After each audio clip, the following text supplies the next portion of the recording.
আসসালামু আলাইকুম বন্ধুরা।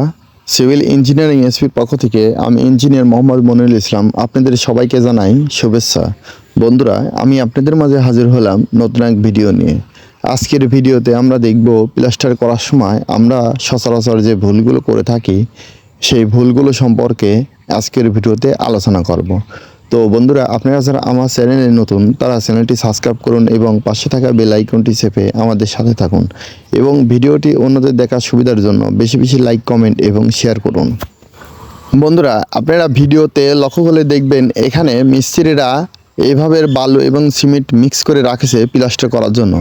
তো বন্ধুরা, আপনারা লক্ষ্য করে দেখবেন আমাদের গ্রামের বাড়িতে অথবা মকপল শহরেই অনেক সময় দেখা যায় সিমেন্ট আর বালু এভাবে মিক্স করে সারাদিন রেখে দেয় এবং অর্থাৎ শুরুতে যখন মিস্ত্রিরা কাজ শুরু করে তখন এত পরিমাণ সিমেন্ট বালু মিক্স করে রেখে দেয় যেন সারাদিন ব্যবহার করতে পারে, সারাদিন কাজ করতে পারে। তো বন্ধুরা, আপনারা একটি বিষয় অবশ্যই জেনে রাখবেন, সিমেন্ট সেটিং টাইম দুইটা, ইনিশিয়াল সেটিং টাইম এবং ফাইনাল সেটিং টাইম। তো বন্ধুরা, এখানে ইনিশিয়াল সেটিং টাইম মানে প্রাথমিক সেটিং টাইম হলো 30 মিনিট এবং ফাইনাল সেটিং টাইম হলো 10 ঘন্টা। তো বন্ধুরা, আপনারা অবশ্যই একটি বিষয় জেনে রেখে কাজ করবেন, আর সেটি হলো অবশ্যই আমাদের প্রাথমিক সেটিং টাইম যত তাড়াতাড়ি এই সিমেন্টগুলো ব্যবহার করা যাবে তত বেশি শক্তি প্রদান করবে। আপনারা একটি বিষয় খেয়াল রাখবেন, যদি সিমেন্ট বারবার জমাট বেঁধে আবার বন্ডিংটা ভেঙে দিয়ে আবার ব্যবহার করা যায়, এভাবে ব্যবহার করলে সিমেন্ট অবশ্যই শক্তিশালী কম হবে। তো বন্ধুরা, এই বিষয়টা অবশ্যই খেয়াল রাখবেন।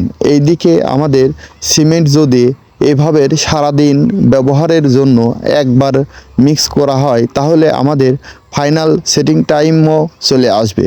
তো বন্ধুরা, এইভাবে যদি সিমেন্ট ব্যবহার করা হয় তাহলে আমাদের সিমেন্টের দ্বারা আমাদের যে প্লাস্টার করা হয় তাহলে ওই প্লাস্টারটা তুলনামূলক দুর্বল প্রকৃতির হয়। আমাদের অবশ্যই খেয়াল রাখতে হবে যেন এমন ভুল না করে মিস্ত্রিরা।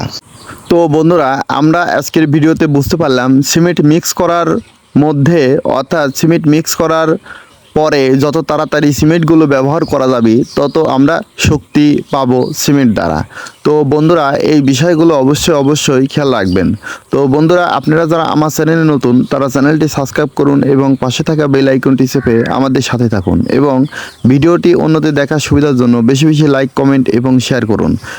বন্ধুরা, এরপরে আবার দেখা হবে নতুন কোনো ভিডিও নিয়ে। সাথে থাকবেন, পাশে থাকবেন, আমার জন্য দোয়া করবেন। আসসালামু আলাইকুম।